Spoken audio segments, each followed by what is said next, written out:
Ang masakit nga po doon, yung nabanggit niyo po, 25 years na po kay contributor and dumating yung time na kung saan kakailanganin niyo the most, yung PhilHealth, Yes kayo po itinablat, sinabihan pa, maghanap ng paraan. Napakasakit po Opo, yun. Very oo. frustrating nga po yun. In the end, wala ho talaga nabigay ang PhilHealth. Wala po talagang nabigay ang PhilHealth. Siyempre po, lito na kayo kasi kamamatay lang ng husband ko. So, wala na lang po. I just let it pass. Pero alam ko sa sarili ko na hindi namin deserve as PhilHealth contributor for a long time, both me and my husband, na kailangan din pong i-call out yung attention ng PhilHealth. Magkano po yung balanse sa ospital, ma'am? Bali po kasi yung may-ari po ng restaurant na pinagtatrabahuan namin, tinulungan naman po ako.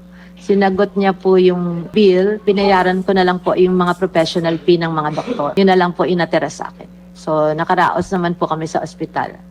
Okay, at I understand doon sa funeral daw po, hindi pa kayo nakabayad. Ako na pong sasagot, ma'am, yung sa funeral. Yun na lang po ang hindi ko nababayaran, yung part ng voucher na 25,000. Sige po, ako na pong sasagot yung 25,000 po. Sasagutin ko na po yun.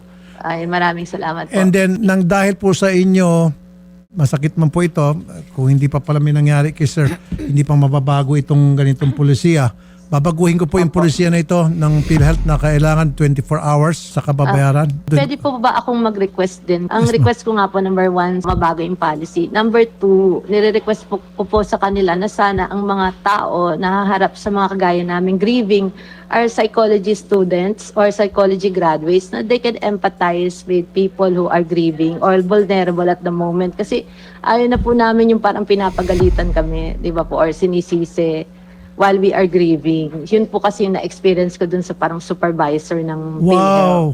Do you have a name, Opo. ma'am?